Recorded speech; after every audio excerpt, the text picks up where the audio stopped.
आदरणीय माननीय सभापति सदस्य जी, सबने एक बोला ज्वलंत है। और विषय ये तरीका ठीक नहीं। आपके नेता ने बोला, आपने बोला दोबारा बात मत करो। जिसकी भी मैं चर्चा करना चाहता हूं, और वो ज्वलंत विषय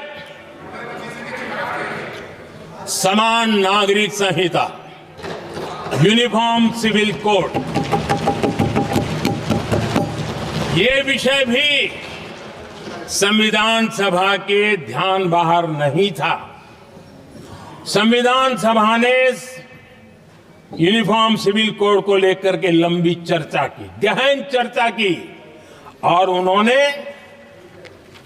बहस के बाद निर्णय किया कि अच्छा होगा कि जो भी सरकार चुन करके आए वो उसका निर्णय करे और देश में यूनिफॉर्म सिविल कोड लागू करे। ये संविधान सभा का आदेश था। और बाबा साहब आंबेडकर ने कहा था, जो लोग संविधान को समझते नहीं है, देश को समझते नहीं है, सत्ता भूख सेवा कुछ पड़ा नहीं है, उनको पता नहीं है बाबा साहब ने क्या कहा था। बाबा साहब ने कहा था, धार्मिक आधार पर बने। ये मैं बाबा साहब की बात कर रहा हूं, इतना वीडियो कट करके घुमाना मत। आदरणीय सभापति जी, बाबा साहब ने कहा था, धार्मिक आधार पर बने पर्सनल लॉ को खत्म करने की बाबा साहब ने जोरदार वकालत की थी।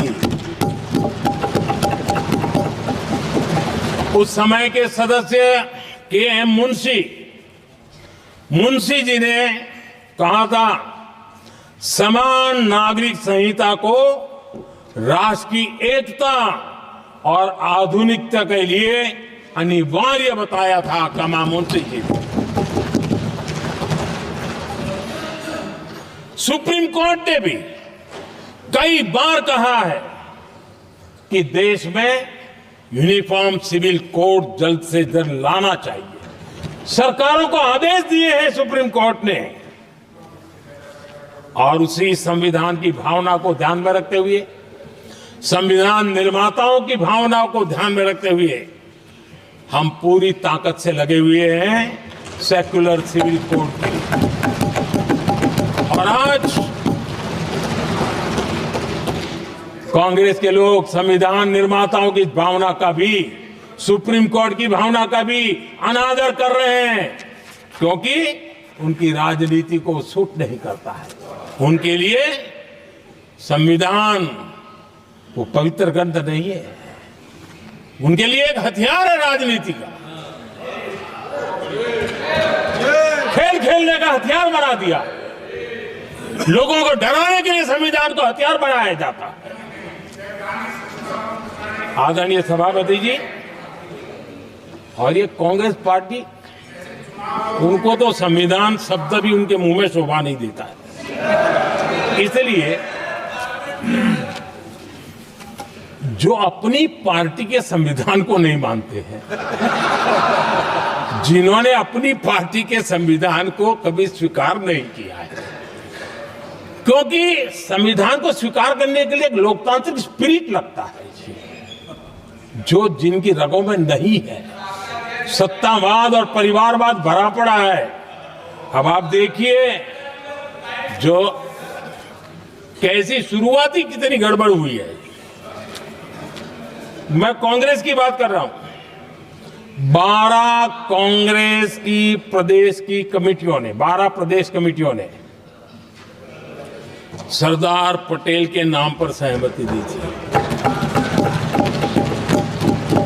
नेहरू जी के साथ एक भी कमेटी नहीं थी, नॉट अ सिंगल।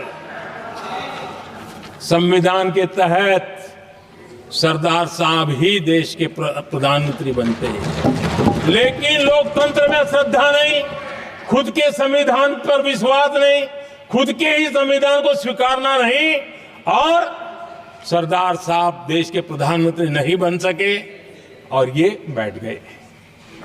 जो लोग अपनी पार्टी के संविधान को, जो लोग अपनी पार्टी के संविधान को नहीं मानते, वो कैसे देश के संविधान को स्वीकार कर सकते हैं।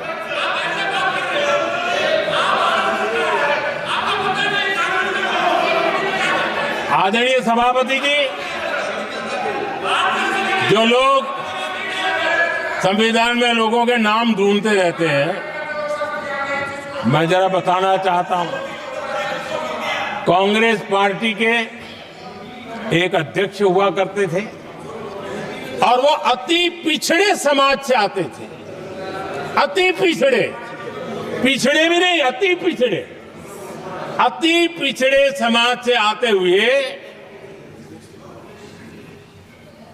उनके अध्यक्ष श्रीमान सीताराम केसरी जी,